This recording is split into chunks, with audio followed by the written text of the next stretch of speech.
بسم اللہ الرحمن الرحیم رب اشرح لی صدری ویسر لی امری واحلل عقدۃ من لسانی یفقہوا قولی۔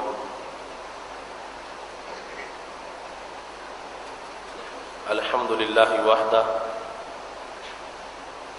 والصلاة والسلام على من لا نبی بعدہ وعلى آلہ واصحابہ الذین اوفوا عہدہ، اما بعد فاعوذ باللہ من الشیطان الرجیم۔ بسم اللہ الرحمن الرحیم۔ فمن يعمل مثقال ذرة خيرا يره ومن يعمل مثقال ذرة شرا يره۔ صدق اللہ العظیم وصدق رسوله النبی الکریم الامین۔ ان اللہ وملائکتہ یصلون علی النبی یا ایھا الذین آمنوا صلوا علیہ وسلموا تسلیما۔ الصلاۃ والسلام علیک یا سیدی یا رسول اللہ وعلی آلک واصحابک یا حبیب اللہ۔ مولا صلی وسلم دائما ابدا علی حبیبک خیر الخلق کلہم، منزہ عن شریک فی محاسنہ فجوہر الحسن فیہ غیر منقسم۔ یا اکرم الخلق مالی من الوذ بہ سواک عند حلول الحادث العممی۔ رب صل وسلم دائما ابدا علی حبیبک خیر الخلق کلہم۔ اللہ تبارک و تعالی جل جلالہ وعم نوالہ واتم برہانہ وعظم شانہ کی حمد و ثنا اور حضور پر نور شافع یوم النشور، دستگیر جہاں، غم گسار زماں، سید سرواراں، حامی بے کساں، قائد المرسلین خاتم النبیین، احمد مجتبیٰ جناب محمد مصطفیٰ صلی اللہ علیہ وآلہ واصحابہ وبارک وسلم کے دربار گوہربار میں ہدیہ درود السلام عرض کرنے کے بعد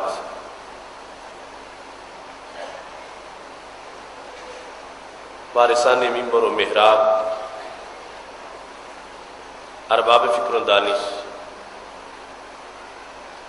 نہایت ہی معزز و محتشم حضرات و خواتین، سامعین و ناظرین، رب ذوالجلال کے فضل اور توفیق سے گوجرانوالا کی سرزمین پر ادارہ صراط مستقیم پاکستان کے زیر اہتمام ہم سب کو 15ویں سالانہ فہم دین کورس میں شرکت کی سعادت حاصل ہوئی ہے۔ آج ہماری گفتگو کا موضوع ہے فقہ و قیاس کی ضرورت۔ میری دعا ہے رب ذوالجلال ہم سب کو قرآن و سنت کا فہم عطا فرمائے، قرآن و سنت کے ابلاغ و تبلیغ اور اس پر عمل کرنے کی توفیق عطا فرمائے۔ آج کا موضوع ہمارے سابقہ کئی موضوعات کا تسلسل ہے اور اس فہم دین کورس کی جامعیت کے لحاظ سے چونکہ مختلف اقسام و انواع کے موضوعات کا انتخاب کیا گیا تھا، آج شریعت مطہرہ کی جو قانونی بحثیں ہیں اور کسی شرعی حکم کو دلیل سے ثابت کرنے کے جو طریقے ہیں، ان میں سے ایک اہم بحث آج ہمارا موضوع ہے۔ ہم اہل سنت و جماعت قرآن و سنت کے ساتھ ساتھ فقہ کے قائل ہیں، اور ہمارا یہ دعویٰ ہے کہ فقہ قرآن و سنت کے سوا کوئی علیحدہ چیز نہیں، بلکہ قرآن و سنت کی ہی تشریح کا نام ہے۔ اور ایسے ہی ہمارے نزدیک اصول شریعت اور کسی حکم کو ثابت کرنے کی جو دلیلیں ہیں وہ 4 اقسام پر ہیں: قرآن مجید، سنت رسول صلی اللہ علیہ وسلم، اجماع اور قیاس۔ جبکہ ہمارے مخالفین کی طرف سے ہمیں فقہ و قیاس کی وجہ سے تنقید کا نشانہ بنایا جاتا ہے، اور یہ تاثر دیا جاتا ہے کہ ہم لوگ قرآن و سنت والے ہیں اور یہ لوگ رائے کو ماننے والے ہیں اور اپنی عقل اور اپنے دماغ کے فیصلوں پر چلنے والے ہیں، جبکہ حقیقت بالکل اس کے برعکس ہے۔ اس واسطے ہم نے باقاعدہ سال ہر سال سے اس سلسلہ میں متعدد موضوعات پیش کیے ہیں اور وہ ریکارڈ میں موجود ہیں۔ تقریباً 10ویں فہم دین کورس میں غیر مقلدین فقہ کے دروازے پر، اور 11ویں فہم دین کورس میں ترک تقلید کی تباہ کاریاں، اور 12ویں اور 13ویں فہم دین کورس میں تقلید سے متعلق شبہات کا ازالہ، اور 14ویں فہم دین کورس میں دین میں تقلید اور رائے کی گنجائش، یہ موضوعات پہلے ہو چکے ہیں اور مدلل بیانات ان کے آپ کے پاس CDs کی شکل میں موجود ہیں،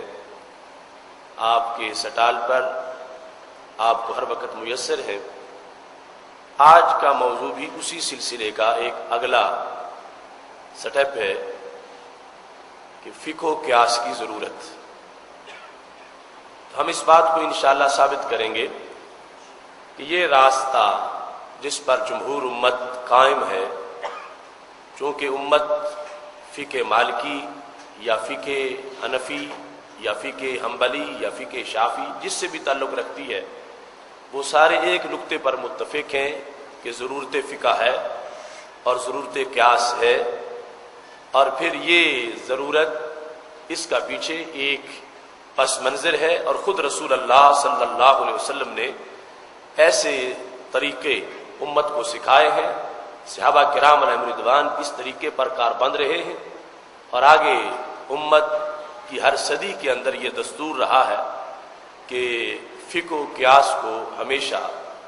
لازم سمجھا گیا ہے، اور اس کے ضابطوں کے مطابق اس سے رہنمائی حاصل کی گئی ہے۔ قرآن مجید برہان رشید کی جو آیہ کریمہ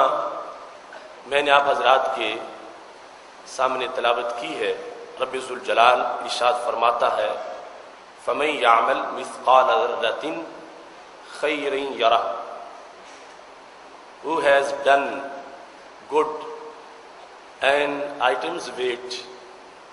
he will see it. وَمَن يَعْمَلْ مِثْقَالَ ذَرَّةٍ شَرًّا يَرَهُ، who has done evil and items weight, he shall see it۔ یہ ایک جامع نصاب ہے قرآن مجید کا کہ خالق کائنات جل جلالہ نے ارشاد فرمایا ہے کہ جو ذرہ بھر بھی اچھائی کرے گا وہ ضرور اسے اپنے نامہ اعمال میں دیکھے گا، اور جو برائی کرے گا وہ بھی ضرور اسے دیکھے گا۔ یہ آیت کریمہ عمومی طور پر پڑھی جاتی ہے اور اس کا ایک محدود سا مطلب بیان کیا جاتا ہے، لیکن رسول اللہ صلی اللہ علیہ وسلم نے اس کو ایک ایسے موقع پر تلاوت کیا کہ جس سے اس آیت کی جامعیت کو بیان کیا کہ کتنے مسائل کا حل اللہ نے اس آیت میں عطا فرمایا ہے۔ لہذا آج کی گفتگو کو سنتے وقت بنیادی طور پر فقہ اور قیاس سے متعلق جو گزشتہ موضوعات کی معلومات ہیں ان سے آگے اور اس کو سمجھنے کے لیے بنیادی طور پر یہ چیز ذہن میں رکھنی چاہیے کہ فقہ اس علم کو کہتے ہیں العلم بالاحکام الشرعیۃ الفرعیہ المکتسب من الادلۃ التفصیلیہ، کہ ان شرعی اور فرعی احکام کا علم جن کو تفصیلی دلائل سے حاصل کیا گیا ہے۔ تفصیلی دلائل جو چاروں قسم کے ہیں ان سے جس علم کو، جن احکام کو معلوم کیا گیا ہے وہ جیورسپروڈنس اور فقہ سے تعبیر کیے جاتے ہیں۔ اور دوسری طرف قیاس جس کا لغوی معنی ہے اندازہ کرنا، اور کسی چیز کو کسی چیز کے ساتھ ناپنا اور ان کو آپس میں برابر کرنا۔ انگلش میں انالوجی کے ساتھ اس کو تعبیر کیا جاتا ہے، اور شریعت مطہرہ میں اس کی تعریف یہ ہے اثبات مثل حکم معلوم فی معلوم آخر لاشتراکہما فی علت الحکم عند المثبت۔ ایک جگہ ایک حکم ثابت ہے، اس حکم کی علت کو تلاش کر کے وہاں حکم لگانا جہاں پہلے حکم موجود نہیں ہے۔ یعنی آیت ایک چیز کے بارے میں نازل ہوئی، حدیث شریف ایک چیز کے بارے میں موجود ہے، لیکن مسائل تو ہزاروں پیدا ہو سکتے ہیں، مستقبل کی مختلف صورتیں پیدا ہو سکتی ہیں۔ تو قیاس یہ ہے کہ قرآن و سنت کے اندر جو حکم آ چکا ہے اس حکم کی علت اور سبب کو معلوم کرنا کہ یہ حکم ایسا کیوں ہے، اور پھر جہاں بھی وہ حکم پایا جائے وہیں وہ جہاں وہ سبب پایا جائے اور علت پائی جائے وہاں حکم لگا دینا، اس کو شریعت میں قیاس کہا جاتا ہے۔ ایک چیز کا حکم قرآن نے بیان کر دیا، رسول اللہ صلی اللہ علیہ وسلم نے بیان کر دیا، اس حکم کا سبب ڈھونڈا گیا کہ یہ حکم کیوں لگایا گیا ہے، اس کی علت کیا ہے، اور پھر اس علت کو دیکھا گیا جہاں جہاں دیگر مقامات پر وہ علت پائی جائے وہاں حکم لگا دے، تو اس کو قیاس کہا جاتا ہے۔ اور ہر شخص حکم کی علت ڈھونڈ نہیں سکتا اور ہر شخص حکم کی علت لگا نہیں سکتا۔ خاص مقامات پر یہ مجتہد کی شان ہے کہ وہ علت کو تلاش کرتا ہے اور علت کے تلاش کرنے کے بعد حکم لگا دیتا ہے۔ اس کی پہلے یہ مثال میں سمجھانے کے لیے بیان کر چکا ہوں کہ جیسے اب تو بجلی کے امور سے ہر بندہ ماہر ہے، واقف ہے۔ جب ابتداً یہ لوگوں نے اس کا استعمال شروع کیا تب ایک برقی رو جو 10 کمروں سے گزر کر 11ویں کمرے جا رہی ہے، اور وہاں ہولڈر لگا ہوا ہے اور بلب بھی لگا ہوا ہے، اور 11ویں کمرے میں روشنی ہے مگر 10 کمروں میں اندھیرا۔ اب جس کو پتا ہے کہ یہ 11ویں کمرے میں روشنی کیوں ہے، وہ 10 کمروں میں بھی روشنی کا بندوبست کر سکتا ہے کہ وہاں پر وہ ہولڈر لگائے اور بلب لگا دے، تو جیسی روشنی 11ویں کمرے میں ہے ویسی 10 کمروں میں ہو جائے گی۔ لیکن جس کو خبر نہیں ہے وہ یہی سمجھتا رہے گا کہ صرف ایک کمرہ روشن ہے اور پتہ نہیں روشنی کہاں سے آ گئی ہے، اور باقی کو روشن نہیں کیا جا سکتا۔ لیکن جس کو پتا ہے اس نے سبب کو دیکھ کر اس کے مطابق آگے تقاضا پورا کیا تو 10 کمرے بھی ویسے روشن ہو گئے۔ لیکن یہ وہ جو جانتا ہے برقی رو کیا ہے، ہولڈر کیا ہے، بلب کیا ہے، لگایا کیسے جاتا ہے، اور اگر اس سے واقف نہ ہو اور بجلی کو چھیڑنا شروع کر دے تو ہو سکتا ہے وہ کمرہ روشن کرتے کرتے اپنی زندگی کا چراغ گل کر بیٹھے اور اس طرح اس کو ایک بہت بڑے المیے کا سامنا ہو۔ اس واسطے یہ مجتہد کی شان ہے کہ وہ سمجھتا ہے کہ علت کیا ہے، حکم کیسے لگایا جائے گا، تو پھر جا کے وہ روشنی میسر آتی ہے۔ تو جس طرح انکار کر دینا فقہ اور قیاس کا یہ ایک بہت بڑا المیہ ہے، ایسے اجتہاد کی صلاحیت نہ ہونا اور اجتہاد شروع کر دینا یہ بھی ایک بہت بڑی خرابی اور بہت بڑا بگاڑ ہے۔ یہ جس کو معلوم ہے وہ ان راہوں سے واقف ہے تو یقیناً وہ قوم کے لیے بہت بڑا سہارا ہوتا ہے کہ قرآن و سنت کے وہ امور جن کا دائرہ حقیقت میں بہت وسیع ہے، لیکن آیت ایک چیز کے بارے میں نازل ہوئی، حدیث ایک چیز کے بارے میں موجود ہے، اب آگے مستقبل کی صورتیں ہزاروں ہیں، تو یہ اس شخص کا کمال ہوگا کہ جو قرآن و سنت کے علوم کا شناور ہے اور ماہر ہے، اور اس کے بدن میں جیسے خون کی گردش ہوتی ہے ایسے ہی اس کو ساری آیات بھی یاد ہیں، احکام کی آیات اور احکام کی احادیث سب پر اس کو اتنا دسترس حاصل ہے علم کے لحاظ سے کہ جب بھی کوئی چیز اس کے سامنے پیش ہوتی ہے تو وہ فوراً جیسے خون گردش کرتا ہے ایسے قرآن و سنت کی تمام وہ نصوص اس کے دماغ میں گردش کرتی ہیں اور وہ اپنا حکم ان سے معلوم کر کے آگے مجہول تک اس حکم کی علت تلاش کر کے اس حکم کو پہنچا دیتا ہے۔ اس سلسلہ میں حضرت امام اعظم ابو حنیفہ رحمۃ اللہ علیہ کا امت پر بہت بڑا احسان ہے کہ جنہوں نے تدوین شریعت میں پہل کی اور امت کو بہت بڑا ذخیرہ عطا کیا، اور اسی قرآن و سنت کو سمجھ کر اس کی علل کو جان کے احکام کو اس انداز میں آگے لاگو کیا کہ امت مسلمہ کے دسترخوان پر انہوں نے سوغات کے طور پر صرف چند آئٹم نہیں لاکھوں ایسی وہ چیزیں امت کی غذا میں پیش کی ہیں کہ آج بھی امت کا گزارا انہی پہ ہو رہا ہے جو حضرت امام اعظم ابو حنیفہ نے قرآن و سنت کی سوغات فقہ کی شکل میں اس امت کے لیے عطا فرمائی ہے۔ اس سلسلہ میں بہت سی باتیں چونکہ پہلے گزر چکی ہیں، آج صرف اس لحاظ سے گفتگو ہے کہ وہ لوگ جن کا یہ نعرہ ہے کہ رائے درست نہیں اور قیاس کی ضرورت نہیں اور فقہ کی کوئی حیثیت نہیں اور ہمارے لیے صرف قرآن و سنت کافی ہے، ان کی اس کجی اور غلط فہمی کو دور کرنے کے لیے کہ یقیناً ہر چیز کا ذکر قرآن و سنت میں ہے، مگر ہر سینہ نشیمن نہیں جبریل امی کا، ہر فکر نہیں طائر فردوس کی صیاد، وہ فکر خدا داد سے روشن ہے زمانہ، آزادی افکار ہے ابلیس کی ایجاد۔ ہر چیز قرآن و سنت میں موجود ہے مگر اس کو حاصل کرنا یہ خاص لوگوں کا کام ہے، لہٰذا جن لوگوں نے قرآن و سنت کی علوم میں مہارت حاصل کی اور اس کے بعد یہ فقہ کی ہمارے لیے سوغات تیار کی، ان کا ممنون بھی ہونا چاہیے اور پھر اس سوغات کی قدر کرنی چاہیے کہ کتنی کوشش کے ساتھ انہوں نے اس کو تیار کیا۔ اور یہ بھی حقیقت ہے کہ جن لوگوں کی طرف سے تنقید ہے وہ لوگ اسی کے بغیر گزارا بھی ان کا نہیں، ان کے فتاوی اسی فقہ سے اور اسی قیاس سے بھرے ہوئے ہیں، اور جب مقامات ایسے آتے ہیں تو پھر قرآن و سنت سے انہیں نہ کوئی آیت ملتی ہے نہ کوئی حدیث ملتی ہے، حالانکہ ہر چیز کا ذکر موجود ہے۔ اس وقت اگر مسئلہ بتاتے ہیں تو حضرت امام اعظم ابو حنیفہ کی فقہ سے دیکھ کے بتاتے ہیں، اس وقت سوائے فقہی دلیل کے اور کوئی چیز موجود نہیں ہوتی، تو ہم قرآن و سنت سے یہ چیز واضح کرنا چاہتے ہیں کہ فقہ کا شریعت میں مقام اور رائے کی حیثیت کیا ہے، چونکہ ہر رائے ہم اس کے علمبردار نہیں ہیں، ہم قیاس محمود کے قائل ہیں، قیاس مذموم کے قائل نہیں ہیں، وہ قیاس جو شیطانی قیاس ہے ہم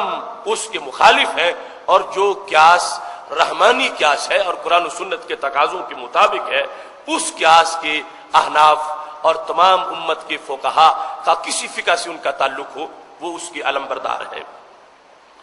اس سلسلہ میں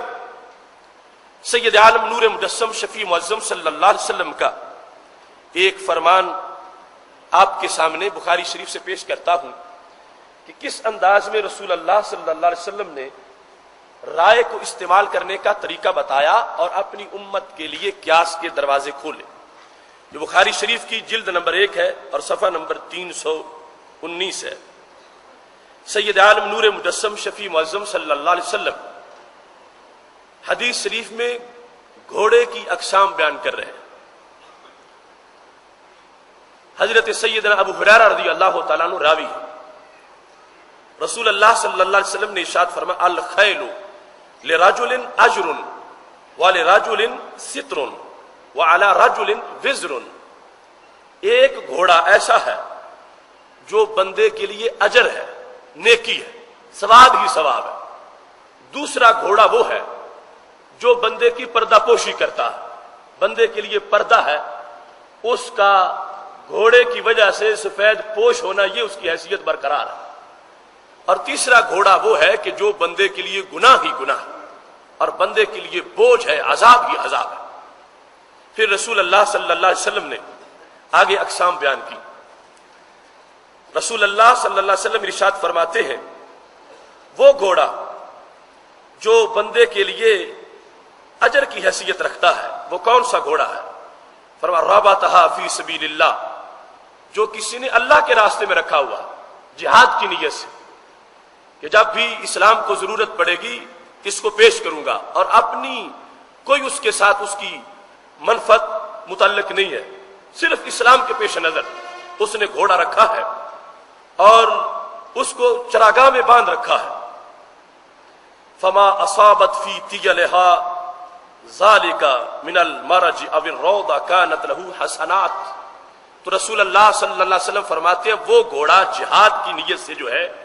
اتنی بڑی نیکی ہے انسان کی کہ وہ جب اپنی رسی کے اندر باندھا ہوا ہے، رسی سے مراد یہ ہے کہ 10 فٹ کی ہے، 12 گز کی ہے، اس کو وہ باندھا گیا ہے تاکہ کچھ پھر کے گھاس چر لے اور بھاگ بھی نہ سکے۔ اب رسی کھینچتا ہے اور وہ ارد گرد گھاس چرتا ہے، تو میرے محبوب علیہ الصلوۃ والسلام ارشاد فرماتے ہیں جتنے تنکے چرتا ہے ہر تنکے کی عوض اللہ اس کو ثواب عطا فرماتا ہے، مالک کو جس نے وہ گھوڑا باندھ رکھا ہے۔ اتنا مقام ہے اس جہاد کے گھوڑے کا۔ اب فرمایا اس کے بعد کبھی ایسا بھی ہوتا ہے کہ وہ رسی توڑ کے بھاگ بھی جاتا ہے، اور اگر بھاگے ولو انہ انقطع تجلھا فاستنت شرفا او شرفین، جب رسی ٹوٹی وہ گھوڑا بھاگا، کسی اونچی جگہ پہ چڑھ گیا اور کہیں دوڑتا ہوا وہ گزرا، تو میرے محبوب علیہ السلام ارشاد فرماتے ہیں کانت آثارھا وارواسھا حسنات، جتنی جگہوں پہ اس کے قدموں کے نشان لگیں گے ہر نشان قدم پر اللہ اس کے مالک کو ثواب عطا فرمائے گا۔ یعنی کیسی مشینری ہے وہ ثواب کی، باندھا ہوا ہے تو ہر تنکے پر اس کو ثواب مل رہا ہے، مالک کو کھل گیا ہے تو پھر بھی وارے نہارے ہیں، جتنا زیادہ دوڑے گا اتنا زیادہ ثواب ملے گا، جتنی جگہ اس کے قدم لگ جائیں گے اتنی جگہ پہ وہ نشان گنے جائیں گے، فرشتے لکھیں گے کہ یہ جہاد کا گھوڑا اتنی جگہ بھاگ کے گیا ہے، لہذا اس کے مالک کو کتنے مقامات کا ثواب عطا فرمایا جائے۔ ارے وہ قدموں کے نشان تو قدموں کے نشان رہے، کیا مقام ہے اس گھوڑے کا جو راہ جہاد کے لیے ہے۔ میرے محبوب علیہ الصلوۃ والسلام نے یہاں تک ارشاد فرما دیا کانت ارواسھا حسنات لہ، وہ بھاگتا ہوا یا ٹھہرتا ہوا جتنی لید کرے گا اس لید کے وزن کے برابر بھی اللہ اس مالک کو ثواب عطا فرمائے گا۔ حالانکہ وہ تو ایک گندی چیز ہے، لیکن جہاد کی نیت نے اس جانور کو کتنا اچھا بنا دیا۔ اب وہ جانور بندے کے لیے نیکی ہی نیکی ہے، نام رکھا اجر کا گھوڑا، کہ ہے ہی اجر، باندھا ہے پھر بھی اجر ہے، کھلا ہے پھر بھی اجر ہے، کھاتا ہے پھر بھی اجر، پیتا ہے پھر بھی اجر، دوڑتا ہے پھر بھی اجر، اور اس سے فضلات کا خروج ہوتا ہے پھر بھی اجر۔ میرے محبوب علیہ الصلوۃ والسلام نے یہاں تک ارشاد فرما دیا ولو انہا مرت بنہر، کھلا ہوا تھا، بھاگ رہا تھا تو کسی نہر سے اس کا گزر ہوا، فشاربت، اس نے پانی پی لیا، ولم یرد، حالانکہ مالک کا ارادہ ہی نہیں تھا کہ پانی یہاں سے پیے، مالک اس کو پانی پلانے کے لیے نہیں لے جا رہا تھا، مالک کی کوئی طاقت نہیں لگی اس کو پانی پلانے میں، وہ خود کھلا تھا اور خود جا کے وہ نالی سے پانی پی رہا تھا، کسی نالے سے پانی پی رہا تھا۔ تو میرے محبوب علیہ الصلوۃ والسلام ارشاد فرماتے ہیں اس کے لیے کانت ذالک حسنات لہ، پانی کی ہر بوند پر مالک کو ثواب دے دیا جائے گا۔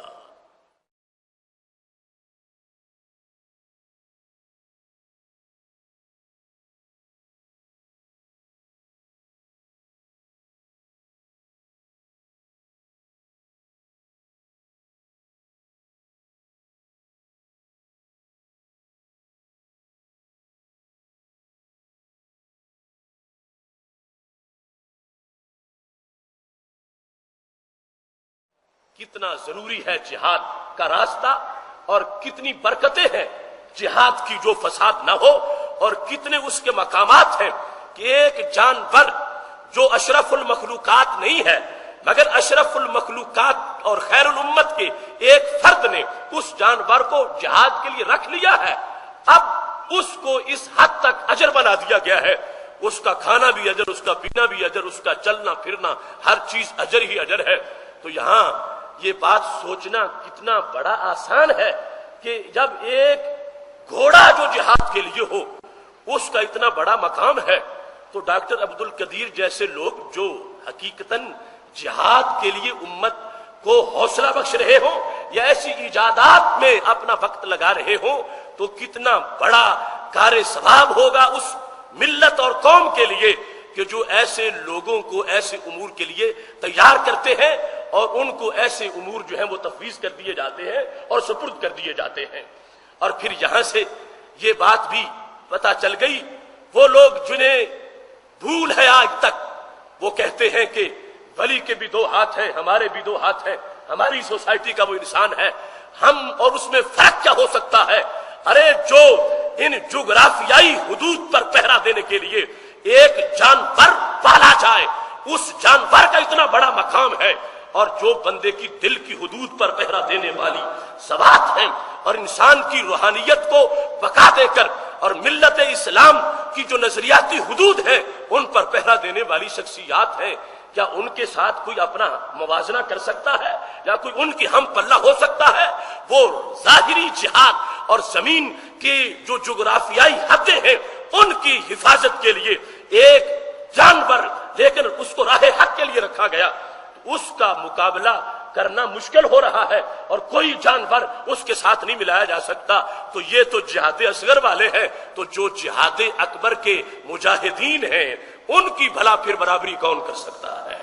یہ چونکہ حدیث شریف آگے سبق قیاس کا دینے کے لیے میں پڑھ رہا ہوں، تو اس سے جو قیاس کیا جا سکتا ہے وہ پہلے بتانا چاہتا ہوں، اور پھر اس بات سے سمجھو کہ ایک دینی مدرسہ جہاں پر طالب علم پڑھتے ہیں، جہاں پر دین کے شعر تیار ہوتے ہیں، جہاں پر نظریاتی حدود کے پہرہ دار بنتے ہیں اور نکلتے ہیں، اور وہ لوگ جو قرآن و سنت پڑھ کر دین پہ پہرا دیتے ہیں، ان طالب علموں کا اللہ کے دربار میں مرتبہ کیا ہوگا؟ ان دین کے مہمانوں کی کتنی حیثیت ہوگی؟ اگر دین کے نام کا گھوڑا اتنا قیمتی ہے اور اتنا اس کا مقام ہے کہ وہ کھاتا ہے پھر بھی اجر، پیتا ہے پھر بھی مالک کو اجر، وہ رہتا ہے یا بھاگتا ہے جس انداز میں ہے وہ اجر ہی اجر ہے۔ تو اس واسطے یہ سوچنا چاہیے کہ یہ مدارس دینیہ جن کے اندر اسلام کے شعر تیار کیے جاتے ہیں ان سے کتنا فائدہ ملتا ہے محتمم کو، ناظم کو، معاونین کو، مدرسہ چلانے والوں کو اور پڑھانے والوں کو،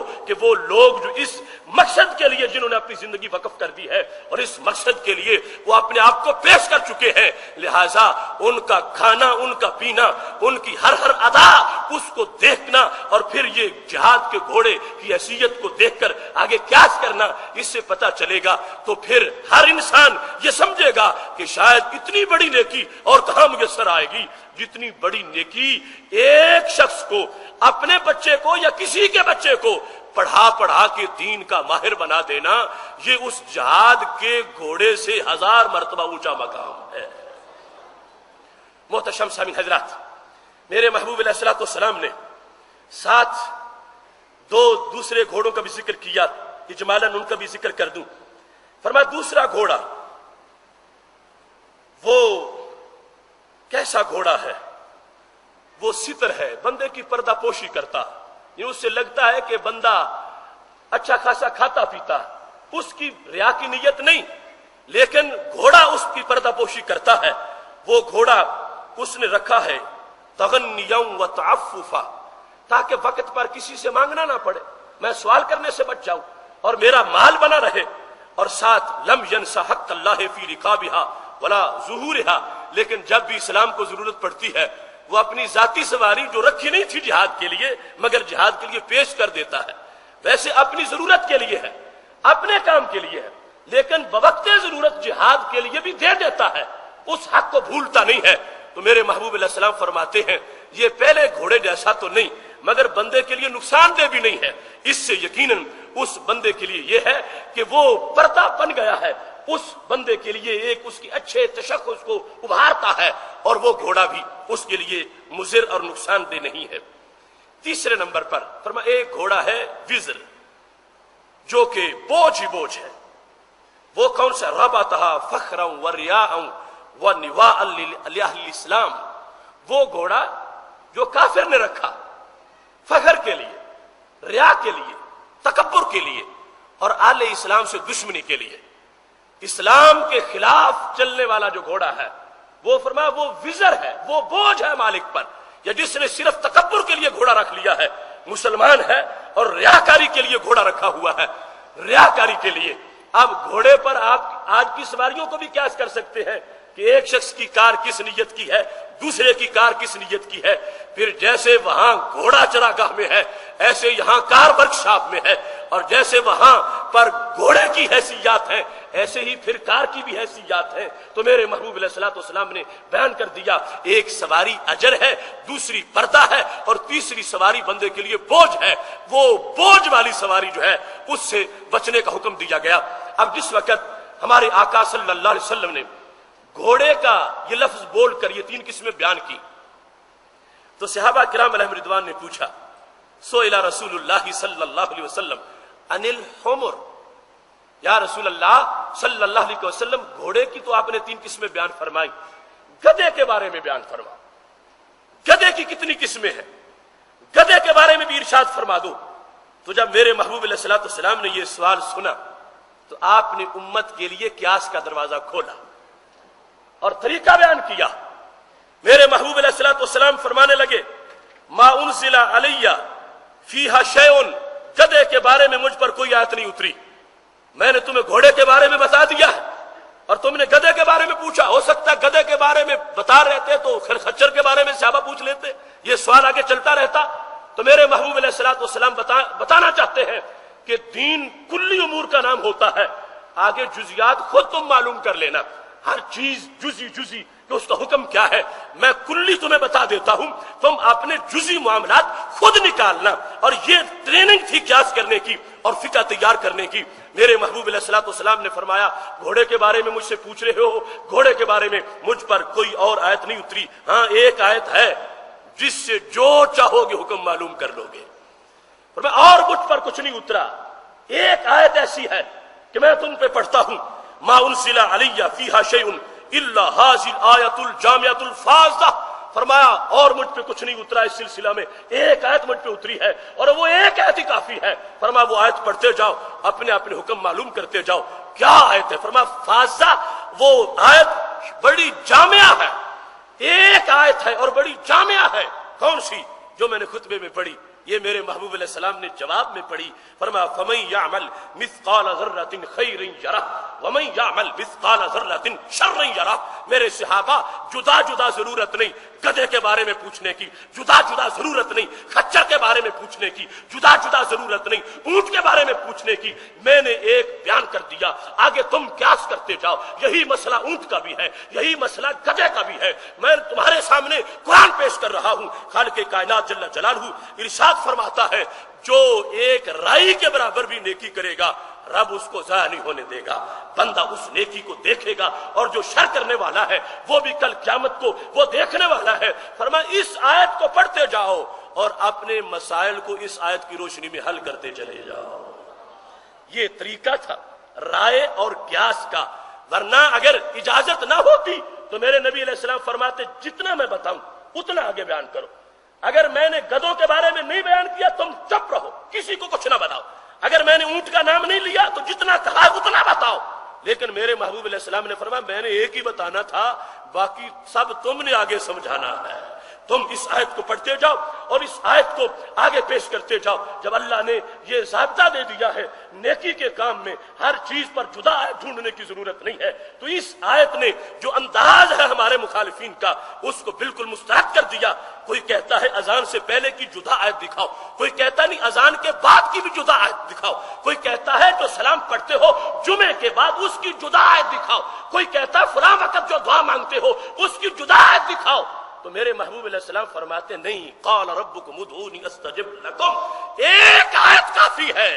باقی ہر وقت کو اس آیت سے معلوم کیا جا سکتا ہے. یہ انداز تھا اور یہ شریعت کی جامعیت ہے. ورنہ تو ایک حکم کے لیے، مثال کے طور پر سواریوں کا مسئلہ تھا تو بڑی لمبی داستان سواریوں کی چلتی. نماز کا مسئلہ ہوتا ہر بندے کا نام لے کر حکم کو ثابت کیا جاتا تو وہ تو پھر ہزاروں پارے ناموں کے ہی بن جاتے. تو یہ جامع احکام دے کر رب ذوالجلال نے یہ طریقہ بتایا ہمارے محبوب علیہ الصلوۃ والسلام کو، اور انہوں نے آگے اس طریقے کو عام کر دیا. فرمایا یہ دیکھنا ہے، اس طرح احکام کو معلوم کرنا ہے. اب ایک طرف آیت ہے، دوسری طرف مجتہد کی رائے ہے، جو دیکھے گا ڈھونڈے گا، اور یہ رائے آیت سے جدا نہیں ہوگی اور یہ کوئی نیا حکم نہیں ہوگا. ہمارے نزدیک قیاس جو ہے وہ مظہر حکم ہے، مثبت حکم نہیں ہے. مثبت نہیں کہ اپنی طرف سے مجتہد اور فقیہ کوئی حکم ثابت کر رہا ہے، حلال کو حلال یا حرام کو حرام اپنی طرف سے کر رہا ہے، یہ کسی مجتہد کا مقام نہیں ہے. مجتہد قیاس کی روشنی میں کیا کرتا ہے؟ جو حکم آیا ہوا ہے مگر چھپا ہوا ہے، لوگوں کو پتہ نہیں، اس کے اوپر پردہ پڑا ہوا ہے. جیسے وہ برقی رو جو گزر رہی تھی 10 کمروں سے، پتہ نہیں تھا لوگوں کو، اس جو الیکٹریشن ہے اس نے وہاں پر ظاہر کر دیا کہ یہاں بجلی موجود تھی، اب ظاہر ہو گئی ہے. ایسے ہی امام اعظم ابو حنیفہ کے سینے کا کمال ہے کہ قرآن و سنت کی جو چیزیں امانت تھیں اور عام لوگوں کی نگاہوں سے چھپی ہوئی تھیں، آپ نے قیاس کی مدد سے اوپر سے پردہ ہٹا کے اس نور کو ظاہر کر دیا ہے. کہ آیت اتری تھی ایک چیز کے بارے میں، اور وہی حکم جو ایک آیت کے بارے میں آیا ہے ایک چیز کے بارے میں، اس آیت سے اور بھی درجنوں چیزیں تمہارے لیے ثابت ہو رہی ہیں. اور یہ کیوں؟ یہ جو رسول اللہ صلی اللہ علیہ وسلم نے اپنی طرف سے حکم بیان کیا تھا، اس حکم کو سید عالم نور مجسم شفیع معظم صلی اللہ علیہ وسلم کے اس حکم کو آگے پیش کرتے ہوئے ان فقہا نے یہ مقام حاصل کیا کہ اس آیت کو پیش کرتے ہیں. ہم جیسے پڑھتے ہیں ہمیں ترجمہ صرف آتا ہے یا چند باتیں آ جاتی ہیں، جب ان کی ذہانت کے کمپیوٹر پر وہی آیت اس وقت فٹ کی جاتی ہے تو ان کے لیے ہزاروں چیزیں سامنے روشن ہو جاتی ہیں. ایسے ہی صحیح بخاری شریف کے ایک دوسرے مقام پر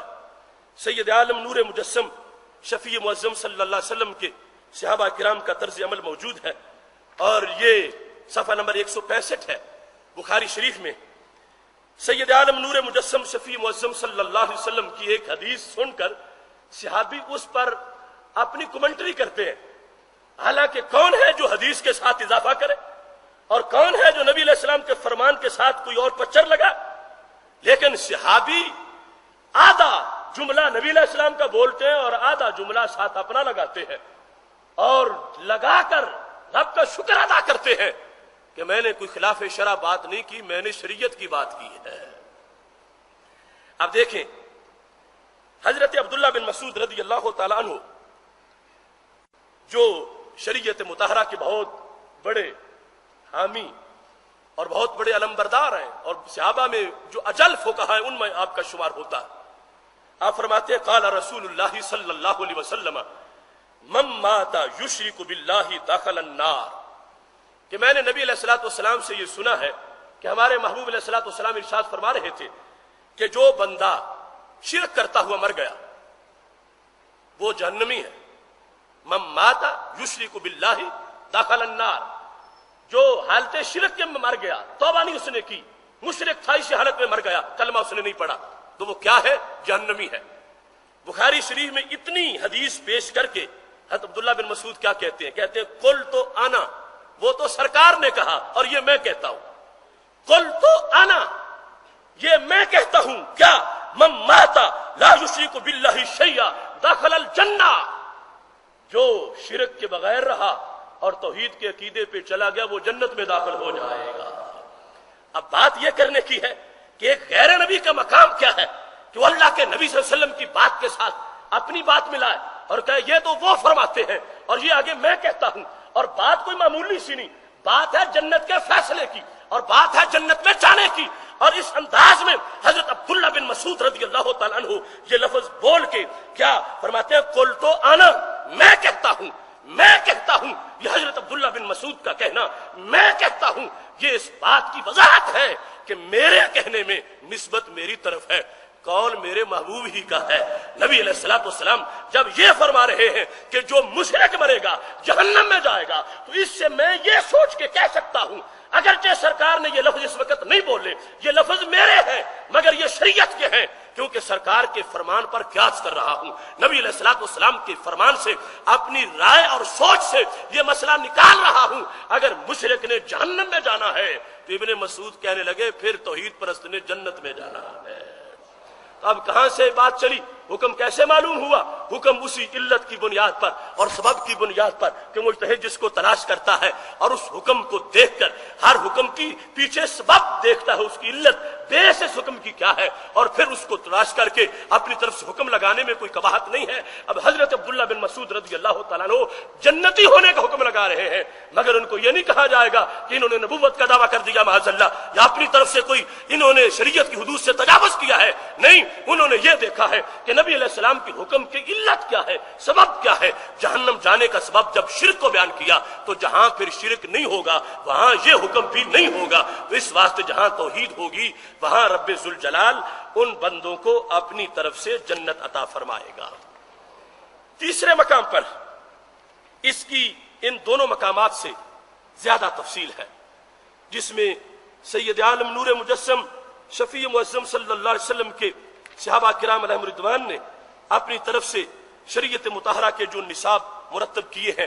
ان کی تفصیلات بھی ہیں، اور پھر یہ ہمارے اس دعوے پر دلیل ہے کہ ہم نے کچھ گھڑا نہیں ہے، ہمارا طریقہ بھی صحابہ کا بتایا ہوا ہے، اور اس طریقے سے جو کچھ آگے اس کی پیداوار ہے وہ بھی شریعت مطہرہ کی پیداوار ہے۔ اس کو کسی انسان کی رائے سمجھ کے ٹھکرایا نہیں جا سکتا، بلکہ یہ شریعت مطہرہ کا بتا ہوا قانون ہے۔ انسان کا صرف اتنا حصہ ہے کہ اس نے اوپر سے پردہ ہٹایا ہے، نیچے جو نور نکلا ہے وہ کسی کا اپنا پیدا کردہ نور نہیں ہے، وہ شریعت کا عطا کردہ نور ہے۔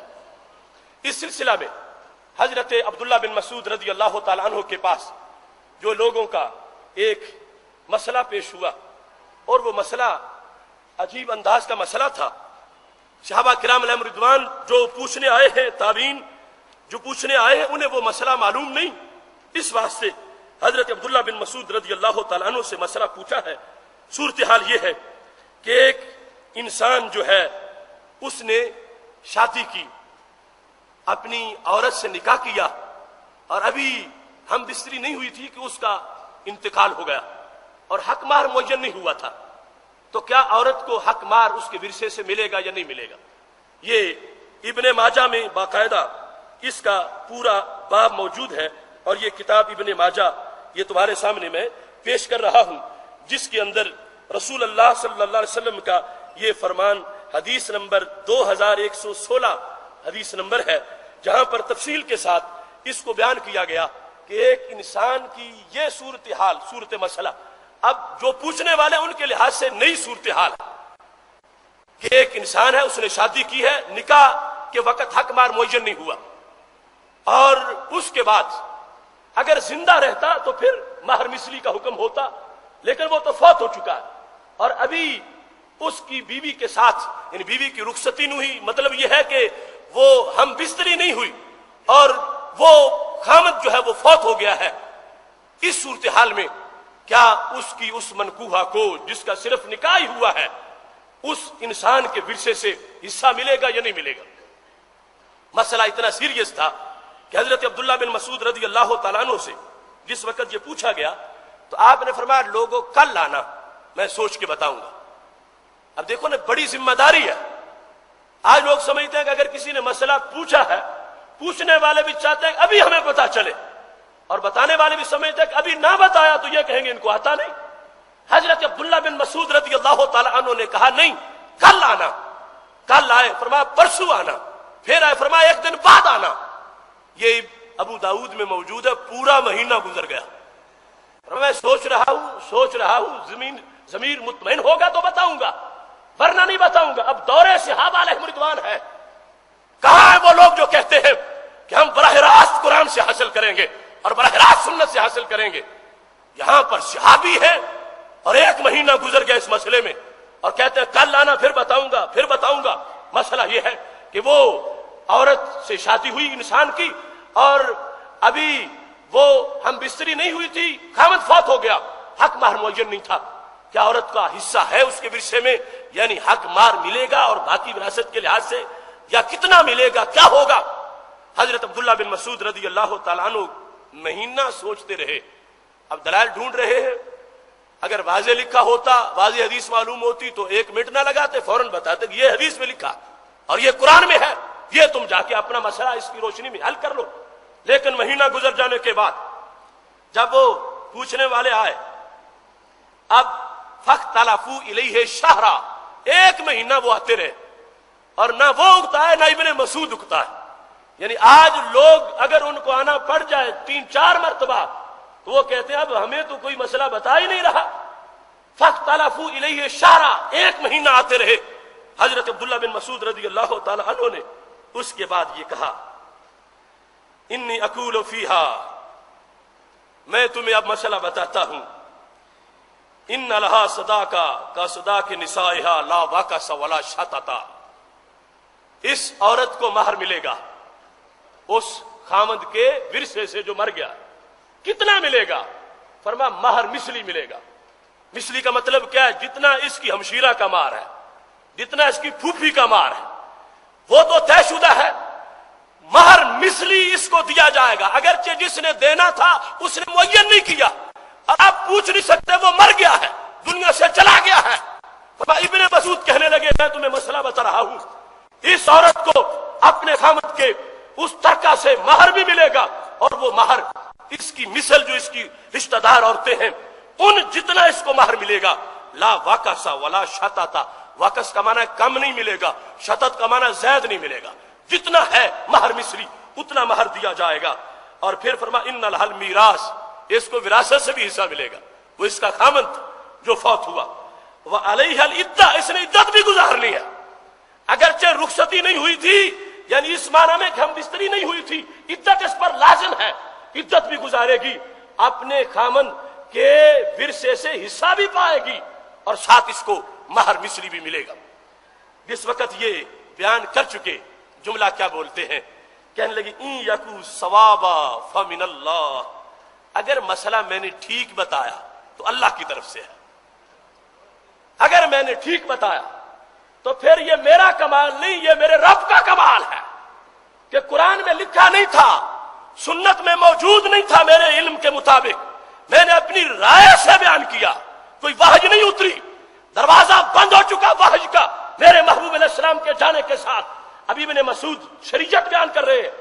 اور غیر نبی نے جو مسئلہ بیان کیا تو کیوں، اور پوچھنے والوں نے کیوں پوچھا کہ جو بیان کریں گے ہم اس پہ عمل کریں گے، یہی تو تقلید ہے۔ پوچھ نہیں رہے ابن مسعود، دلیل اس کی بیان کرو، یہ ہے اخذ و قول الامام بلا مطالبات دلیل۔ تقلید یہ ہوتی ہے کہ امام کی بات دلیل پوچھے بغیر مان جانا، آگے تم جانو، تمہارا کام جانے، ہمیں مسئلہ بتاؤ ہم نے کرنا کیا ہے۔ بتانے والے یوں بتا رہے ہیں، پوچھنے والے یوں پوچھ رہے ہیں، تو یہ مزاج ہے اہل سنت کا مزاج۔ اور بات بات پہ رٹ لگانا، یہ جو بتائیں اس کی دلیل بتاؤ، کیوں ایسا ہے، قرآن میں نہیں ہے، سنت میں نہیں ہے، تم کہاں سے بتا رہے ہو۔ یہ وہ طبقہ ہے جو بعد میں پیدا ہوا ہے، پہلے ادوار میں ایسا طبقہ موجود نہیں تھا۔ انہوں نے اطمینان ظاہر کر دیا کہ ابن مسعود جو ہے وہ بیان کر رہے ہیں، آخر ابن مسعود ہے نا، کوئی معمولی سی بات نہیں، حلال حرام کا مسئلہ ہے، بیان کر رہے ہیں تو ٹھیک ہے، یہ جانے، ان کی دلیل جانے، ہمارے لیے یہ حکم کیا ہے۔ حضرت عبداللہ بن مسعود کہتے ہیں میں نے تمہیں بتا دیا، اگر یہ درست ہے تو پھر اللہ کی طرف سے ہے، اور اگر این یکو خطا، یہ خطا ہے، فمنی ومن الشیطان، پھر میری طرف سے اور شیطان کی طرف سے ہے۔ یعنی کمال عاجزی بھی دیکھو، تھوڑا درست بیان کیا تو میرا کوئی کمال نہیں، یہ میرے رب کا فضل ہے، اور اگر میں نے غلط بیان کیا ہے تو پھر میری طرف سے ہے، اسے رب کا حکم پھر نہ سمجھنا، پھر میری طرف سے ہے۔ اگر صحیح بیان کیا تو بولتا میں ہوں، حکم میرے رب کا ہے، اگر میں نے غلط بیان کیا تو پھر میری بات ہے، اور یہ شیطان کی طرف سے ہے. واللہ ورسولہ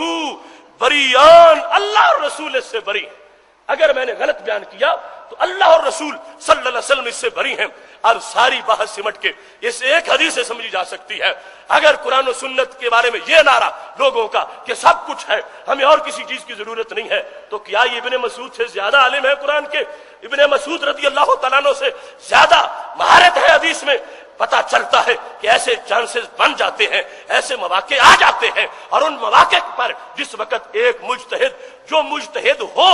ایسے نہیں کہ وہ جو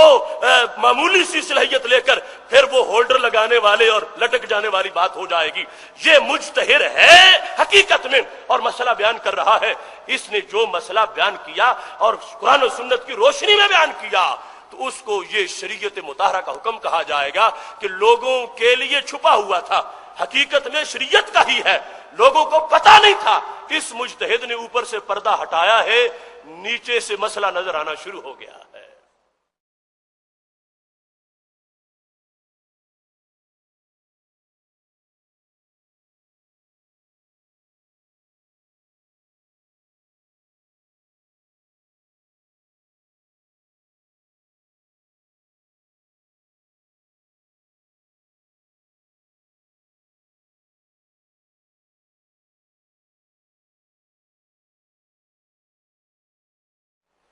جس وقت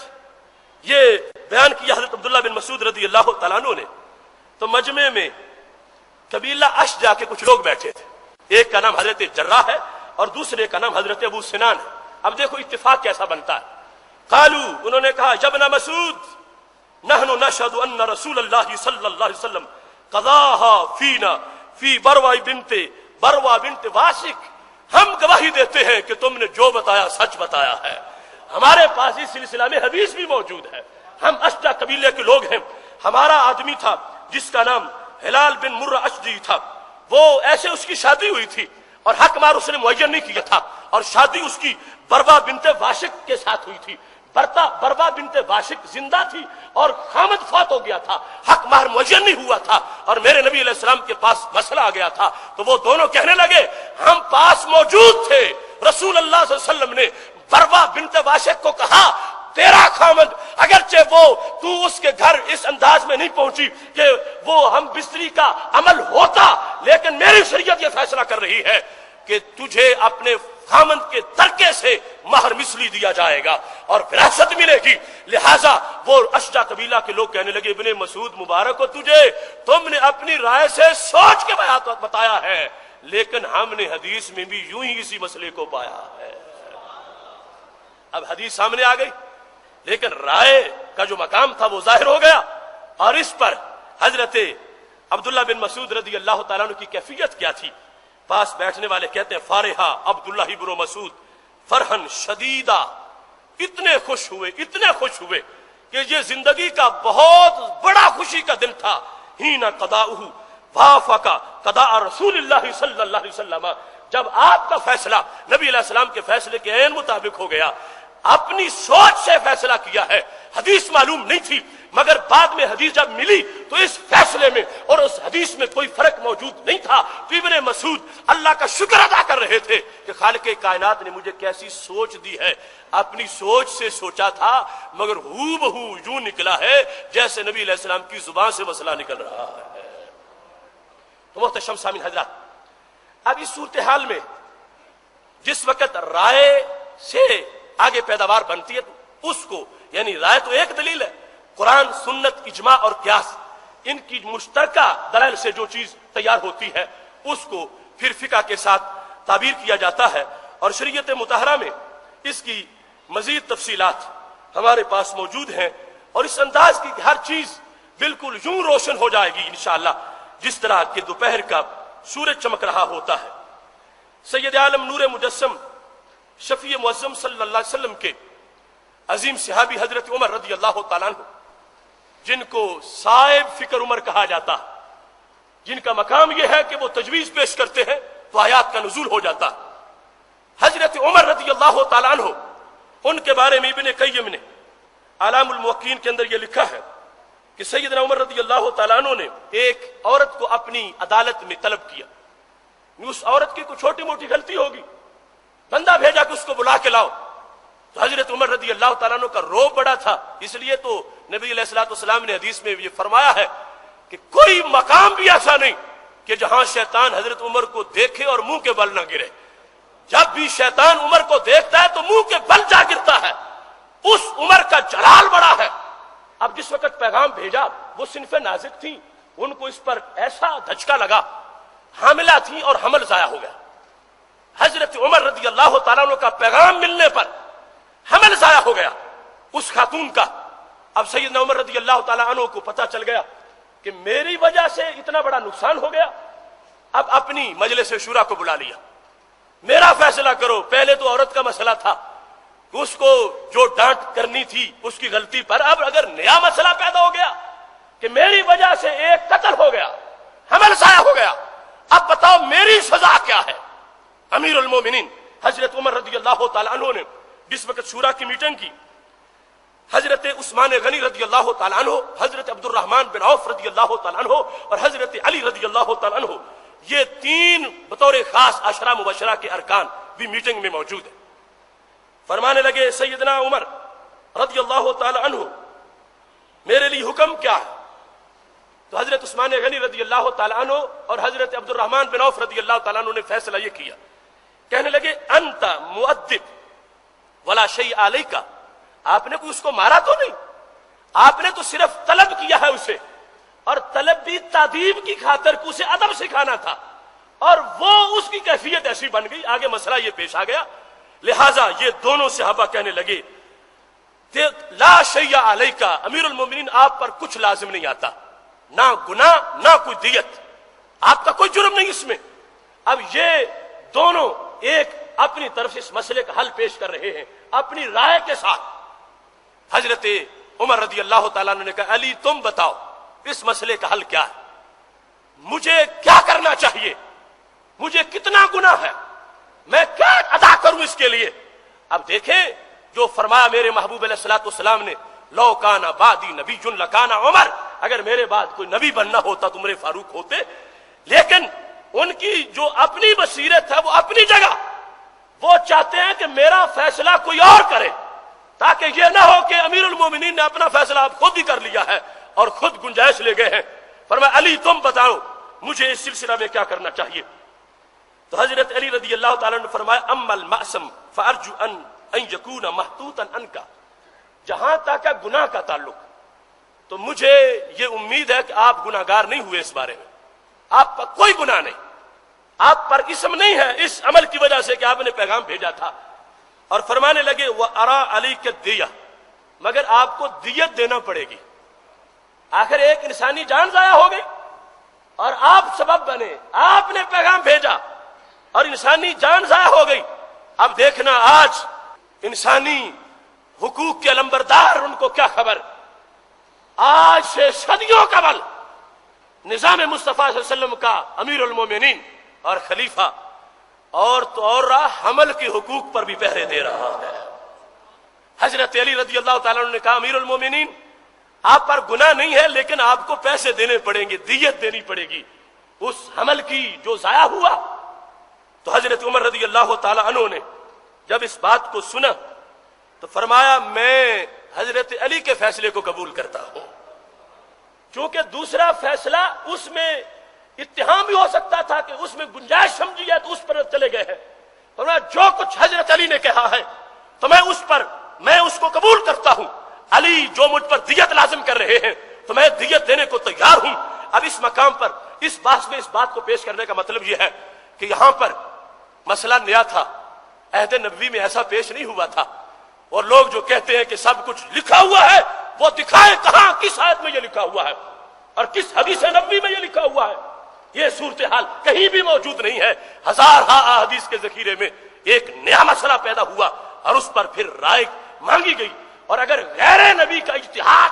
ماننا شرک فی رسالت ہے تو پھر حضرت عمر شرک کر رہے ہیں کہ غیر نبی کی بات کو دین سمجھ کے قبول کر رہے ہیں. انہیں پھر نہیں کرنا چاہیے تھا کہ علی تم کون ہوتے ہو مجھ پر دیت لازم کرنے والے؟ اللہ کا قرآن پیش کرو، نبی علیہ السلام کا فرمان پیش کرو، پھر میں مانوں گا ورنہ نہیں مانوں گا۔ حضرت عمر رضی اللہ تعالیٰ عنہ نے ایسی صورتحال اختیار نہیں کی۔ حضرت عمر رضی اللہ تعالیٰ عنہ نے حضرت علی رضی اللہ تعالیٰ عنہ کے اس قول کو تسلیم کر کے یہ بات واضح کر دی۔ اور ابن قیم نے بھی یہاں لکھا کہ قیاس دو طرح کا تھا، حضرت عثمان غنی رضی اللہ تعالیٰ عنہ اور حضرت عبد الرحمن بن عوف رضی اللہ تعالیٰ عنہ اس کو قیاس کر رہے تھے کس پر؟ مؤدب پر، کہ مؤدب جو ہے اس پر کوئی کسی طرح کا جرمانہ نہیں ہوتا، تم مؤدب تھے لہذا تم پر کچھ نہیں ہے۔ اور حضرت علی رضی اللہ تعالیٰ عنہ قیاس کر رہے تھے قتل خطا پر، قتل خطا میں دیت لازم آتی ہے، تو پھر یہ قتل خطا ہے۔ جیسے کسی نے تیر مارا تھا، فائر کیا تھا کسی شکار کو، لگ گیا جا کے بندے کو، تو اب مارنا نہیں چاہتا تھا انسان کو، غلطی ہو گئی ہے، خطا سے لگ گیا ہے، تو اب شریعت میں دیت دینی پڑے گی اس مارنے والے کو۔ اگرچہ قصاص میں اس مارنے والے کو لٹکایا نہیں جائے گا کیونکہ غلطی ہے، خطا ہے، لیکن دیت لازم ہے۔ تو اب دو قیاس کے طریقے تھے، ایک تھا مؤدب پر اس کو قیاس کیا جا رہا تھا، دوسرا قتل خطا پر قیاس کیا جا رہا تھا۔ تو حضرت عمر رضی اللہ تعالیٰ عنہ نے حضرت علی رضی اللہ تعالیٰ عنہ کی رائے کو ترجیح دی اور اپنے اوپر اس بات کو لاگو کر کے قیامت تک کے لیے یہ بتا دیا کہ ایسے مسائل میں جس وقت رائے سے فیصلہ ہوتا ہے تو عام تو کیا امیر المومنین بھی اس کی تقلید کرتا ہے، اور امیر المومنین اس کو شریعت کا حکم سمجھ کے اپنے اوپر اس حکم کو لاگو کر لیتا ہے۔ محتشم سامعین حضرات، بات کرنی آسان ہے،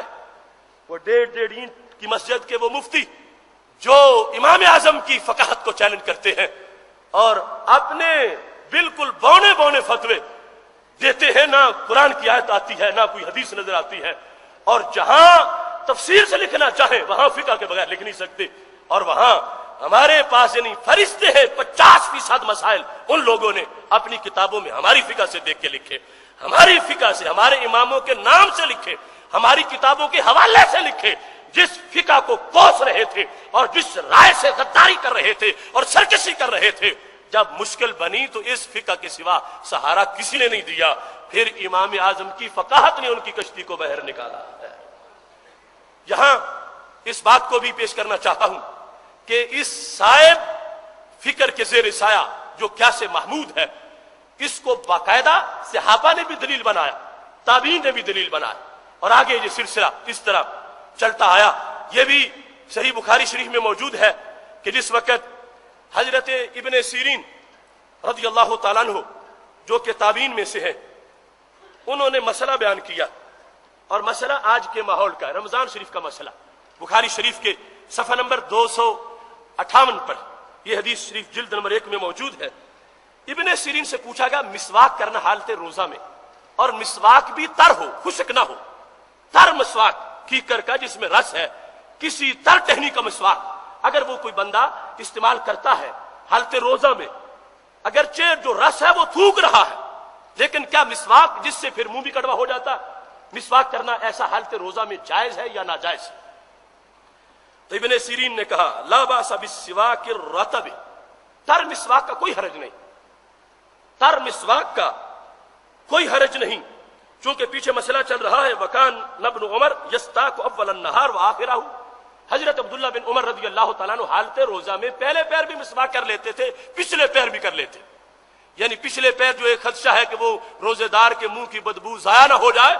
احناف کہتے ہیں کہ وہ ایک مانوی خوشبو ہے، یعنی وہ خوشبو روزے دار کی جو اللہ کے نزدیک کستوری سے بھی زیادہ پسندیدہ ہے،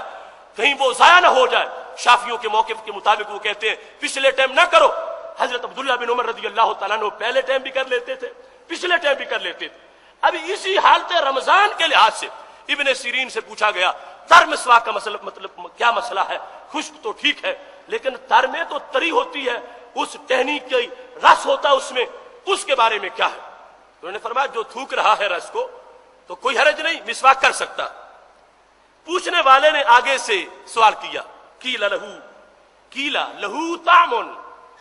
سائل نے کہا ابن سیرین ہوش سے بولو، اس کا تو ذائقہ بھی منہ میں محسوس ہوتا، یہ جو تر مسواک ہے اس کی وجہ سے بندے کی زبان پر اس کا ذائقہ محسوس ہوتا ہے، تو یہ معمولی بات نہیں، یہ تو بہت بڑا معاملہ ہے حالت روزہ میں، ایسا مسواک کیا جائے کہ جو تر ہو اور اس کی وجہ سے انسان کو ذائقہ بھی محسوس ہو رہا ہو، تو پھر اس سے تو روزہ ٹوٹ جانا چاہیے۔ اب دیکھو کیسے قیاس سے ابن سیرین نے سائل کا منہ بند کیا۔ حضرت محمد بن سیرین کہنے لگے الماء لہو طعم وانت تمادمد بہ، فرمایا ذائقہ تو پانی کا بھی ہوتا ہے، تو پھر حالت روزہ میں کولی کرنا ہی چھوڑ دو۔ یہ ہے قیاس کی طاقت،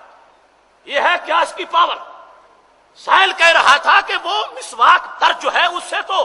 حلق بھی کڑوا ہو جاتا ہے، زبان پہ ذائقہ محسوس ہوتا ہے۔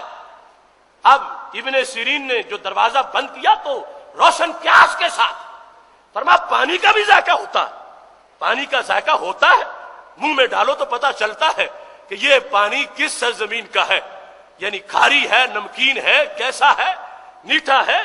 وہ فوراً محسوس ہو جاتا ہے۔ بہت سے علاقے ہمارے ایسے ہیں، ہم جاتے ہیں وہاں پر وضو کرنے کے لیے، لگتا ہے کہ اس ایک لوٹے میں شاید کلو نمک کسی نے ڈال دیا ہے، اتنا نمکین، اتنا نمکین۔ اب پانی کا ذائقہ ہوتا ہے۔ تو اب ابن سیرین نے کہا، بصرے کے وہ امام جن کو تعبیر رؤیا کا امام کہا جاتا ہے، خوابوں کی تعبیریں بیان کرنے والے اور بہت بڑی علم حکمت کے ستون، وہ کہنے لگے ذائقے کی بات کرتے ہو تو پھر آؤ آگے، ذائقہ تو پانی کا بھی ہوتا ہے، تو پھر کیا پانی نہیں استعمال کرو گے وضو کرنے کے لیے؟ جب تم سمجھتے ہو کہ پانی کا استعمال لازم ہے، جائز ہے، جائز ہی نہیں ضروری ہے، اگر حالت روزہ میں کوئی کلی نہیں کرے گا تو وضو نہیں ہوگا، سب کچھ نمازیں ضائع ہو جائیں گی، تو کلی کرنا جائز ہے، حالانکہ ذائقہ محسوس ہوتا ہے۔ فرمایا پھر اسی پر قیاس کر لو، پانی پر۔ مسواک کے مسئلے کو بھی تر مسواک کرنا جائز ہے اگرچہ ذائقہ محسوس ہوتا ہے، کیونکہ پانی کا استعمال جائز ہے اگرچہ ذائقہ محسوس ہوتا ہے۔ تو یہ طریقہ شروع سے آ رہا ہے اسلام کے اندر احکام کو واضح کرنے کے لیے کہ باقاعدہ اس چیز کو اس انداز میں رکھا گیا، پیش کیا گیا کہ جس کی وجہ سے ساری مشکلیں حل ہوتی ہیں، اور یہ پتہ چلتا ہے کہ شریعت مطہرہ میں کس قدر وسعت ہے اور کیسے مجہول مسائل کو جو معلوم نہیں ہے ان کو معلوم مسائل کی روشنی میں معلوم کیا جا سکتا ہے۔ ایسے ہی ہم جس وقت شریعت مطہرہ کے یہ ابواب بیان کرتے ہیں تو ایک ہمارے نزدیک دلیل تعامل ہے، وہ اسی کا ایک حصہ ہے، اجماع کے زیر سایہ چلتی ہے، اور آج نوجوان طبقے کو یہ سکھایا جا رہا ہے نہیں نہیں تم یہ کیوں کہتے ہو کہ میاں شیر محمد شرک پوری نے ایسا کیا، تم دکھاؤ بخاری میں کہاں لکھا، تم یہ کیوں کہتے ہو کہ داتا صاحب کا عمل یہ تھا، تم یہ دکھاؤ بخاری میں کہاں لکھا ہے۔ تو میں بخاری میں یہ دکھاتا ہوں کہ یہ کہتے ہیں کہ یہ دیکھ لو فلاں عظیم صوفی کا عمل کیا تھا، اگر دلیل نہیں ملتی تو وہ دلیل کافی ہے۔ آج بالکل معاملہ الٹ ہو گیا، امام بخاری کا جو اپنا مذہب ہے اس کے خلاف امام بخاری کی بخاری کو پیش کیا جا رہا ہے۔ اب مسئلہ پیش ہوا امام زہری کے سامنے، مسئلہ یہ تھا کہ بتاؤ اگر ہاتھی مر جائے اور اس کی ہڈی جو ہے اس کی کنگھی بنائی جائے تو کیا وہ کنگھی استعمال کرنا جائز ہے؟ اور اس کی ہڈی سے چھوٹی سی شیشی بنا کر اس میں خوشبو رکھی جائے، تیل رکھا جائے، تو کیا ہاتھی کی اس ہڈی کی بنائی ہوئی اس چھوٹی سی ڈبیا کو استعمال کرنا جائز ہے؟ یہ چونکہ ہاتھی کی ہڈی کی بنی ہوئی چیزیں عہد قدیم سے مشہور تھیں، تو اب زہری سے پوچھا گیا، امام بخاری کہتے ہیں قال الزہری، زہری نے کہا، قال الزہری، اب زہری جواب دیتے ہیں نئے مسئلے کا، کیا کہتے ہیں لا بأس بالماء، اس میں کوئی حرج نہیں، وقال الزہری فی عظام الموتى، پر مردار کی جو ہڈی ہے، مثال کے طور پر بھینس ذبح نہیں ہوئی مر گئی ہے، اب اس کی ہڈی بعد میں اس کی کوئی چیز بنانا چاہتا ہے کوئی، نحو الفیل، ہاتھی کی طرح، وغیرہ ہی، اس کے علاوہ ان کے استعمال کے اندر زہری کہتے ہیں کوئی حرج نہیں، کر سکتے ہو، اس ہڈی کی کنگھی بنا سکتے ہو، اس ڈبیا میں خوشبو رکھ سکتے ہو، اس ہڈی کو، یعنی یہ تو واضح ہے نا کہ اس کو ستھرا کیا جائے گا، اس کو تراشا جائے گا، اس کو رگڑا جائے گا، پھر اس سے بنایا جائے گا اور وہ خشک ہو چکی ہوگی، یہ ساری تو چیزیں انڈرسٹوڈ ہیں، ان کو بیان کرنے کی ضرورت نہیں، لیکن وہ خشک ہڈی جب رگڑ کے اس کی کوئی کنگھی بنا لی جائے، اب اس کا استعمال کیا قرآن میں آیا، کیا حدیث شریف میں آیا، کیا نبی علیہ السلام نے فرمایا، کیا خلفائے راشدین نے کیا، تو جائز کیسے ہوا ان میں سے کسی نے نہیں کیا؟ تو زہری کہتے ہیں، بخاری روایت کرتے ہیں، زہری بولتے ہیں، بخاری روایت کرتے ہیں، ان کے قول کو انہوں نے کہا میں نے دیکھا ادرکت ناسا من السلف، میں نے اپنے اسلاف کو دیکھا، میں نے اپنے اساتذہ کو دیکھا، میں نے اپنے مشائخ کو دیکھا، یمتشطون بہا، وہ ہاتھی کی ہڈی کی کنگھی کو استعمال کرتے تھے، یمتشطون ویدہنون، وہ تیل ہاتھی کی ہڈی کی ڈبیا میں رکھتے تھے، لا یرون بہ بأسا، اس میں وہ کوئی حرج محسوس نہیں کرتے تھے۔ تو زہری سے مسئلہ پوچھنے والوں، زہری کا مذہب یہ ہے کہ جب کوئی آیت کی خلاف ورزی نہیں ہو رہی، کسی حدیث کی خلاف ورزی نہیں ہو رہی، اور ہمارے بزرگوں نے وہ کام کیا ہے، تو پھر کسی اور دلیل کی ضرورت نہیں، بزرگوں کے کیے پر آنکھیں بند کر کے وہ کام کرنا جائز ہے۔ یہ صحیح بخاری شریف ہے۔ آج اس چیز پر جھگڑے کیے جا رہے ہیں اور لوگوں کے تعامل کو پیچھے ہٹا کر صرف سند کے زور پر ساری ٹکریں ماری جا رہی ہیں۔ تو یہاں پر امام بخاری نے تو جو فقاہت پیش کی ہے صحیح بخاری شریف میں زہری کے حوالے کے ساتھ، فرمایا اب نیا مسئلہ تھا، کوئی نہ حدیث پیش تھی پاس، نہ کوئی آیت پاس تھی، لیکن عمل تھا ان لوگوں کا کہ جن پر ضمیر مطمئن ہے کہ وہ سچے ہیں، جھوٹے نہیں ہیں، وہ عمل کے اعلیٰ مینار ہیں، لہذا ان کا عمل مل جانا کافی ہے۔ اگر حدیث نہ بھی ملی، آیت نہ بھی ملی، تو پھر ان پارسا لوگوں کا جو عمل ہے، جو ایک عظیم کردار کے مالک ہیں، ان کے عمل کا حوالہ مل جائے تو اس کے بعد اور کسی تحقیقات کی ضرورت باقی نہیں رہتی۔ ان کے عمل کو معیار بنا کے اس چیز کو جائز سمجھنا، یہ وہ موقف ہے جو امام بخاری نے خود صحیح بخاری میں پیش کیا ہے۔ لیکن اس میں پھر میں یہ کہوں گا، چونکہ ہر طرف آگے خطرات ہیں، یہ نہیں ہے کہ کسی ایسے بندے کا عمل سامنے کر لو کہ میرے پیر صاحب نے، میرے شیخ صاحب نے یہ کہا ہے، اور ان کو پتہ ہی نہ ہو کہ شریعت کی الف با کیا ہے۔ ایسے لوگوں کے عمل کی ہم نہیں بات کر رہے کہ جن کے یعنی کچھ ایسے بھی واہیات لوگ ہیں،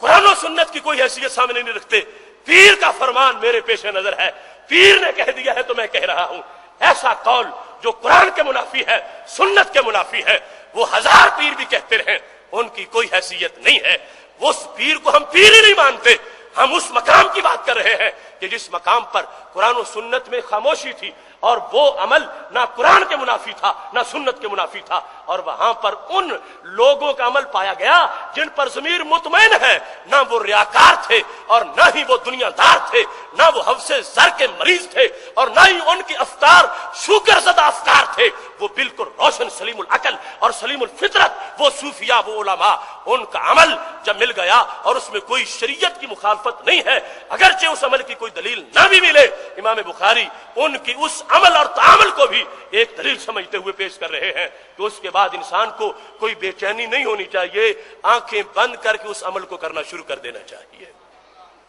محترم سامعین حضرات، اب اس سلسلہ میں بات کو سمیٹتے ہوئے یہ بات آپ کے سامنے واضح کر رہا ہوں کہ یہ رائے استعمال ہوتی ہے تو اس سے جا کر پھر فقہ کی سوغات تیار ہوتی ہے، اور رائے استعمال پورے دین کا مدار اس پر ہے۔ ابن قیم نے بھی اس بات کو تسلیم کیا اس جلد نمبر 1 اعلام الموقعین کے اندر کہ خلافت کا مسئلہ اہل سنت میں کتنا جو اہم مسائل میں سے ہے کہ پہلے خلیفہ حضرت صدیق اکبر رضی اللہ تعالیٰ عنہ ہے، دوسرے حضرت فاروق اعظم رضی اللہ تعالیٰ عنہ ہے، تیسرے حضرت عثمان غنی رضی اللہ تعالیٰ عنہ ہے، اور چوتھے حضرت علی رضی اللہ تعالیٰ عنہ ہے۔ یہ ہر سنی کا عقیدہ اور یہ طے شدہ حقیقت ہے، اور یہ جو مخالفین فقہ ہے اور غیر مقلدین ہیں وہ بھی اس عقیدے کو سمجھتے ہیں اپنے ایمان کا حصہ۔ تو اس پر دلیل کیا ہے؟ دلیل اس پر وہی ہے جو دلیل حضرت علی رضی اللہ تعالیٰ عنہ نے قیاس سے پیش کی تھی۔ اس کے اندر ابن قیم نے اس بات کو علام کے اندر لکھا کہ جس وقت پوچھا گیا صحابہ کرام علیہم رضوان سے کہ یہ جو خلافت کی تم نے ترتیب بنائی تھی، یہ ترتیب کہاں سے آئی ہے، یہ ترتیب کیسے ملی ہے؟ تو اس ترتیب کا انداز بھی سوائے رائے اور قیاس کے کچھ نہیں ہے۔ حضرت علی رضی اللہ تعالیٰ عنہ سے جب کوفہ میں کسی نے پوچھا علی نمبر تمہارا پہلا تھا، چوتھے نمبر تک تم انتظار کیوں کرتے رہے؟ تو انہوں نے فرمایا نہیں، نمبر میرا چوتھا ہی تھا اور میں چوتھے کا ہی مستحق تھا اور پہلا نمبر میرا نہیں تھا۔ دلیل کیا ہے؟ فرمایا میں حاضر بھی تھا، میں صحت مند بھی تھا۔ نبی علیہ السلام نے فرمایا تھا مرو ابا بکر فلیصلی بالناس، میرے مصلی پر کھڑا کرنے کے لیے ابو بکر صدیق کو بلا کے لے آؤ۔ تو میں نے جس شخص کو نبی علیہ السلام نے ہمارے دین کا امام بنایا تھا، ہم سمجھ گئے دنیا کا امام بھی وہی ہے، لہذا قیاس کیا، رائے سے فیصلہ کیا، رائے سے فیصلہ ہوا خلافت راشدہ کا، اور قیاس اگر یہ دلیل نہ ہوتی تو پھر تو وہ خلافت ہی ریجیکٹ ہو جائے گی۔ کہنے لگے چونکہ نبی علیہ السلام نے مصلی دیا ہے حضرت صدیق اکبر رضی اللہ تعالیٰ عنہ کو، اور وہ نماز بڑی اہم عبادت ہے جس میں آگے کھڑے ہو کے جس نے صحابہ اور اہل بیت کو نماز میں قیادت کرنی ہے، حضرت علی رضی اللہ تعالیٰ عنہ کہنے لگے میں سمجھ گیا ہوں جو دین میں ہمارا لیڈر ہے سرکار نے دنیا میں بھی ہمارا لیڈر بنا دیا ہے۔ یہ رائے اور قیاس کا انداز ہمارے ہاں اس کی شرائط بھی ہے جس کو ہم پہلے بیان کر چکے ہیں، لیکن جو طبقہ اس کا انکار کرنے والا ہے وہ گزارا ان کا بھی اس کے بغیر نہیں، گزارا ان کا نہیں، وہ بھی یہ کام کرتے ہیں اور پھر بڑا حادثہ ہو جاتا ہے۔ وہ جیسے الیکٹریشین نہ ہو اور وہ ہولڈر لگانے چلا جائے تو لٹکے گا نہیں تو اور کیا ہوگا، ایسے ہی ساری زندگی تقریریں کی ہو قیاس کے خلاف اور فقہ کے خلاف، اور جب مشکل پیش آ جائے اور پھر قیاس کریں تو پھر کنویں میں نہیں گریں گے تو اور کیا ہوگا۔